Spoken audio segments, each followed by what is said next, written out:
جس طرح ڈھال آپ کر دیتے ہیں جنگ میں برستے ہوئے تیروں کے سامنے، تو وہ تیر ڈھال سے ٹکرا کے گر جاتے ہیں اور آپ کو نقصان نہیں پہنچتا، تو روزہ بھی آتش دوزخ سے ڈھال ہے، جہنم کی آگ سے بچانے والا ہے۔ روزے دار کو اللہ کی خاص رحمت نصیب ہوتی۔ ایک حدیث میں آتا ہے کہ للصائم فرحتان، فرحۃ عند فطرہ و فرحۃ عند لقاء رب۔ روزے دار کو دو خوشیاں میں نصیب ہوتی ہیں۔ ایک خوشی اسے تب ملتی ہے جب وہ روزہ کھولتا ہے، جب سارے دن کی بھوک اور پیاس کاٹنے کے بعد شام کے لمحے ہوتے ہیں اور پھر روزہ منزل تک پہنچتا ہے، تو کس مسرت اور خوشی اور سرشاری کے عالم میں روزہ دار ہوتا ہے کہ شکر ہے کہ اتنی لمبی اور اتنی سخت گرمی کے ماحول کی شدت کے باوجود اللہ تعالیٰ نے مجھے روب منزل کیا۔ تو اس وقت ایک احساس اس کے ساتھ جڑا ہوتا ہے، اور پھر جب وہ ٹھنڈا اور میٹھا مشروب اپنے کام و دہن میں ٹپکاتا ہے اور وہ ٹھنڈا میٹھا مشروب اس کی رگوں کو تر کرتے ہوئے معدے کی طرف بڑھ رہا ہوتا ہے، اس کی زبان بولے نہ بولے دل اللہ کا شکر ادا کر رہا ہوتا ہے، اس کا ایک ایک عضو بدن رب کا شکرانہ ادا کر رہا ہوتا ہے۔ وہ ٹھنڈا اور میٹھا مشروب رگوں کو تر کرتا ہوا آگے بڑھتا چلا جاتا ہے، لیکن شکرانے کا وہ پیکر بن جاتا ہے۔ وہ ایک مسرت، ایک خوشی کا عالم ہوتا ہے کہ روزہ بھی نب گیا، سارے دن کی تکلیف بھی کٹ گئی، اور اللہ نے مجھے افطار کے لمحوں تک پہنچایا۔ فرمایا روزے دار کو ایک خوشی تب ملتی ہے جب وہ روزہ کھولتا ہے، وَفَرْحَةٌ عِنْدَ لِقَاءِ رَبِّهِ، اور دوسری خوشی روزہ دار کو تب ملے گی جب روزے کے صلے میں اللہ اپنا دیدار عطا فرمائے۔ بنی آدم کے جتنے بھی عمل ہیں 10 سے لے کر 700 گنا تک اس کا ثواب اولاد آدم کو اس کا دیا جاتا ہے۔ جتنا گڑ ڈالو اتنا ہی میٹھا، تو بعض کو 10 گنا، بعض کو 70 گنا، بعض کو 100 گنا، بعض کو 700 گنا، تو 10 سے لے کر 700 گنا تک بندے کے اعمال کا صلہ دیا جاتا ہے۔ لیکن میرے حضور نے فرمایا لیکن روزہ جو ہے اللہ فرماتا ہے وہ میرے لیے ہے اور اس کا اجر میں خود عطا کروں۔ جب وہ خود عطا کرے گا تو کتنا عطا کرے گا؟ سخی اتنا بڑا ہو تو پھر کیا عطا کرے گا؟ بلکہ بعض نے اس کو عجزی بہی کی بجائے کہ فرمایا کہ الصوم لی وانا اجزا بہی، اس کو اجزا پڑا ہے بصیغہ مجہول کہ روزہ میرے لیے ہے اور اس کی جزا میں خود ہوں۔ باقی اعمال کی جزا جنت ہے، جنت کی نعمتیں ہیں اور بہت کچھ ہے، لیکن روزے کی جزا میں خود ہوں۔ اور جس کو وہ خود مل گیا پھر جنت میں مل گئی، جنت والا جو مل گیا پھر جنت بھی مل گئی، جنت کی نعمتیں بھی مل گئیں۔ تو روزہ اللہ کی خوشنودی کا ذریعہ ہے، اس کی رضا کا ذریعہ ہے۔ تو خوش نصیب لوگ روزے کی برکتیں حاصل کرتے ہیں۔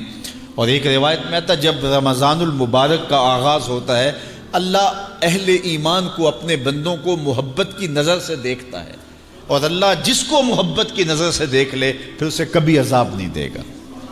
اللہ اکبر۔ تو یہ روزہ دار کے لیے اللہ کی کرم نوازیاں ہیں، اللہ کی رحمتوں کے اجالے ہیں جو اس کے اوپر برستے ہیں۔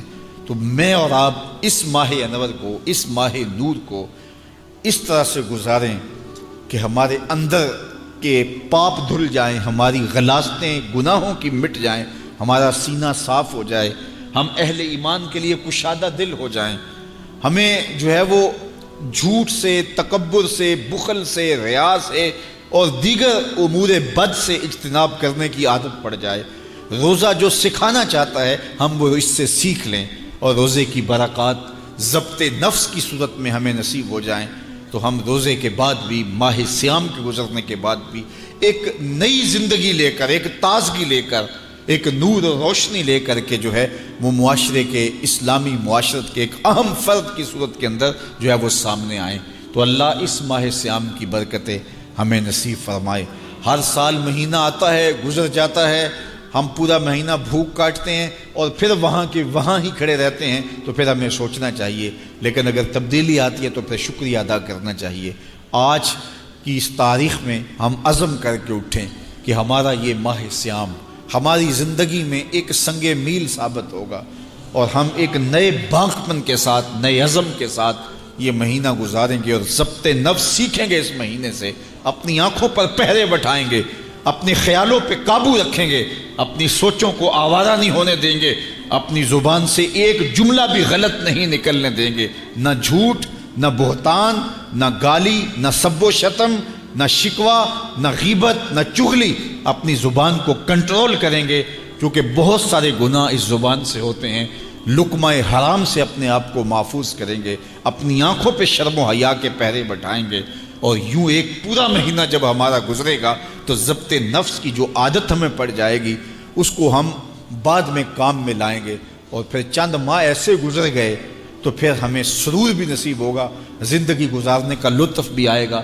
اگر کوئی شخص یہ چاہتا ہے کہ اس کو عبادت میں سرور نصیب ہو تو وہ اپنی نظر کو غیر محارم کو شہوات سے دیکھنے سے محفوظ کر لے، اس کو سجدے میں سرور آنے لگ جائے گا، سجدے میں لطف آنے لگ جائے گا۔ اگر ہماری نظر ناپاکیزگی کا شکار رہتی ہے اور نظر جو ہے وہ طاہر نہیں رہتی، جلوت میں ہو یا خلوت میں، تو پھر ہمیں عبادت کا سرور کبھی بھی نصیب نہیں ہو سکتا۔ تو عبادت کا اپنا ایک لطف ہے، عبادت کا اپنا ایک چسکا ہے، ایک مزہ ہے۔ دیکھیے، آپ فروٹ کھاتے ہیں، پھل لیتے ہیں تو اس کا ایک سرور ہے، مشروب لیتے ہیں تو اس کا ایک سرور ہے، کھانا کھاتے ہیں، مختلف جانوروں کے گوشت کا اپنا الگ الگ ذائقہ ہے۔ تو جس طرح مختلف کھانوں کے ذائقے الگ ہیں، مختلف آوازوں کا تاثر اور ذائقہ اور لطف الگ ہے، اسی طرح عبادات کا بھی لطف ہے۔ سجدے کا الگ مزہ ہے، قیام کا الگ مزہ ہے، رکوع کا الگ لطف ہے، پھر اس کی کیفیات الگ ہیں۔ سجدہ گھر میں کریں تو لطف اور ملتا ہے، مسجد میں کریں تو لطف اور ملتا ہے، کسی صالح امام کے پیچھے نماز پڑھیں تو لطف کچھ اور ملتا ہے، اور اگر پیشانی کو حرم کی زمین مل جائے تو پھر لطف کچھ اور ملتا ہے۔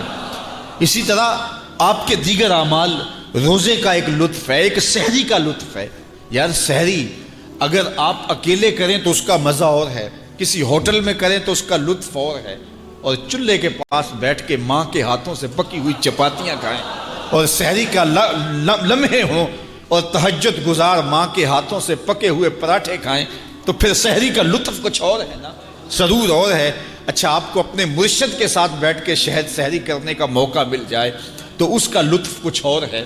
اسی طرح افطاری کا مزہ ہے، گھر میں کریں، دوستوں میں کریں، کسی صالح شخص کی صحبت میں کریں، لطف اور ہے۔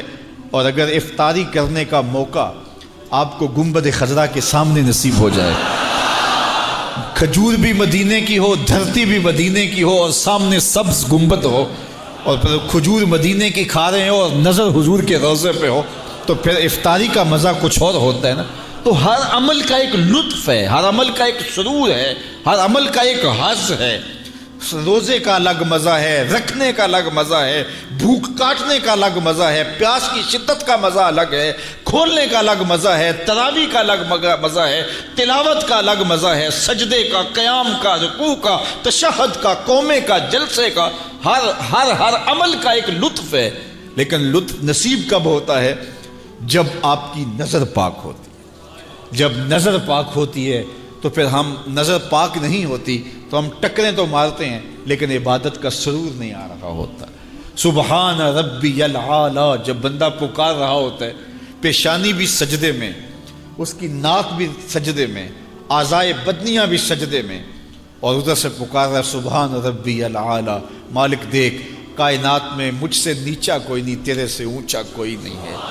تو پھر سرور کیوں نہیں آئے گا، لطف کیوں نہیں آئے گا؟ مالک کی دہلیز پہ پیشانی رکھ کے رو رہا ہے، آنسو بہا رہا ہے، تو کیوں سرور نہیں آئے گا؟ لیکن یہ سرور تب آئے گا اگر نظر پاک ہوگی۔ آج کے موسم میں، آج کے دور میں نگاہیں بہت ناپاکیزہ ہو گئی، اور دور موجود کے اندر، اس سوشل میڈیا کے اندر، سوشل میڈیا نے لوگوں کی تنہائیاں بھی پاک نہیں رہنے دی۔ آج بند کمرے میں لوگوں کی نگاہیں اور لوگوں کی نظریں ناپاکیزہ ہو گئی ہیں۔ صاحب کیا زندگی یوں ہی گزار کے چلے جائیں گے؟ ہم یہ سمجھتے ہیں کوئی دیکھنے والا نہیں، کوئی تو ہے جو دیکھ رہا ہے، کوئی تو ہے کہ جو ہمارے ایک ایک عمل کا محاسبہ کرنے والا ہے، کوئی تو ہے جو ایک ایک عمل کا وزن کرے گا اور قیامت کے دن ترازو پہ سارے عمل تولے جائیں گے۔ تو کہیں ایسا نہ ہو کہ زندگی برباد کر لیں۔ زندگی خواہشات کا نام نہیں ہے۔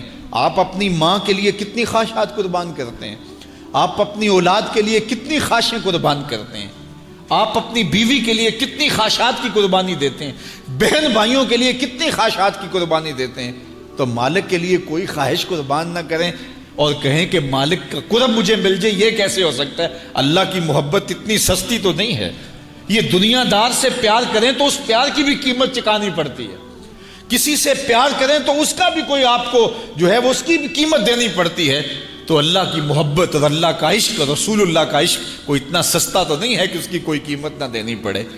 اپنی خواہشات کی گردن پہ چھری پھیرنی پڑے گی، اپنی تمناؤں کو قربان کرنا پڑے گا، اپنی خلوت کو بھی پاکیزہ رکھنا پڑے گا، اپنی جلوت کو بھی پاکیزہ رکھنا پڑے گا۔ اور یہ روزہ سکھاتا ہے ہمیں، روزہ ہمیں سکھاتا ہے۔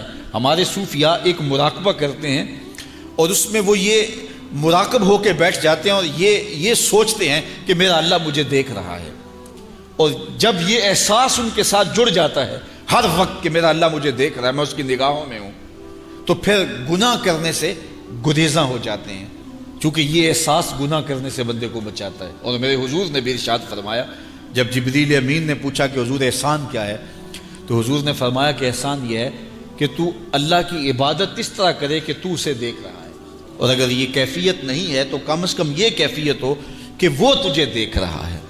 اور یہ اگر پوری زندگی میں پھیل جائے تو گناہ کرنا مشکل ہی نہیں، محال ہو جاتا ہے کہ میرا اللہ مجھے دیکھ رہا ہے۔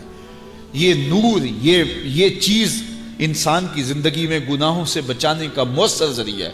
آپ نہیں دیکھتے کہ 7ویں کوٹھڑی میں جب سارے دروازے بند کر کے بت کے اوپر بھی موٹا کھیس ڈال کے زلیخا بولتی ہے تلک یوسف اب تو آ جاؤ نا، اب تو کوئی نہیں دیکھ رہا، اب دروازے بھی بند ہیں۔ اس نے اپنے بت کے اوپر بھی کھیس ڈال لیا اور حضرت یوسف کو پکار رہی ہے، جوانے راہ نہ ہو، شباب کی جولانیاں ہوں اور حسن قدموں میں بچھنے کے لیے خود بےتاب ہو، ہاتھ جوڑ کے حسن خیرات مانگے جوان اور شباب سے، تو پھر اپنے جذبات کو کون قابو میں رکھے گا؟ لیکن جناب یوسف کیا بولتے ہیں؟ قال معاذ اللہ، کہ میں اللہ کی پناہ میں آتا ہوں۔ تو دروازے بند کر کے لوگوں کی نگاہ سے چھپ گئی اور اس پتھر کے مجسمے کی بے نور آنکھوں سے بھی حیا کرتی ہے اور کھیس ڈال لیا۔ تو اس جھوٹے خدا سے ڈرتی ہے تو میں اس سچے خدا سے نہ ڈروں جو 7ویں کوٹھڑی میں بھی دیکھ رہا ہے۔ پھر گناہ کیا، گناہ کا تصور بھی محال ہو جاتا ہے۔ ایسا یقین برستا ہے کہ یوسف علیہ السلام جب اپنی آبرو بچانے کے لیے دوڑتے ہیں تو کفل ٹوٹتے چلے جاتے ہیں، زنجیریں پگھلتی چلی جاتی ہیں، اور اللہ اپنے پیغمبر کی حفاظت کرتا ہے۔ یہ یقین کہ میرا اللہ مجھے دیکھ رہا ہے، یہ زندگی میں حسن بھر دیتا ہے۔ یہ یقین زندگی میں گناہوں سے بچانے کا ذریعہ ہے، اور یہ یقین صوفیہ محنتوں سے حاصل کرتے ہیں۔ ماہ سیام میں اللہ اس یقین کو چھڑک دیتا ہے۔ کڑکتی دھوپ ہے، برستی گرمی ہے، بندہ پھر بھی پانی نہیں پی رہا، ٹھنڈا مشروب میسر نہیں لے رہا، کیوں؟ میرا اللہ مجھے دیکھ رہا ہے۔ یہ یقین اللہ اس مہینے میں عطا کرتا ہے۔ اس کو اگر جذب کر لیا جائے، روح میں اتار لیا جائے، تو رمضان المبارک کے بعد بھی یہ یقین کام آئے گا۔ جو اللہ رمضان میں دیکھتا ہے وہ غیر رمضان میں بھی دیکھتا ہے۔ جو اللہ پانی پینے لگے، کھانا کھانے لگے دیکھتا ہے، میز کے اوپر سے یا نیچے سے رشوت لینے لگے اللہ تب بھی دیکھتا ہے، نظر بھٹکنے لگے وہ تب بھی دیکھتا ہے، خیال بہکنے لگے وہ تب بھی دیکھتا ہے۔ تو یہ تو اللہ کی رحمتوں کا روپ ہے۔ یہ نعمت بھلا کسی اور کے پاس ہے کہاں جو اللہ نے اہل ایمان کو عطا کی ہے؟ روزہ تو من سوار دے، روزہ تو اندر کے میل اجال دے، روزہ تو اندر کی غلاظتیں کھرچ دے، روزہ تو جو ہے وہ ضبط نفس کا کرینہ سکھا دے، روزہ تو اللہ سے ملانے کا طریقہ بتا دے، روزہ تو من کی روشنیوں کا ذریعہ ہو، روزہ تو پچھلے پاپ مٹا دے، آگے زندگی گزارنے کا ڈھب دے دے۔ تو یہ ایک ایسا نور ہے جس کے ذریعے ہم اپنی زندگی کو سنوار سکتے ہیں۔ اللہ مجھے آپ کو ماہ سیام کی برکتیں نصیب فرمائے۔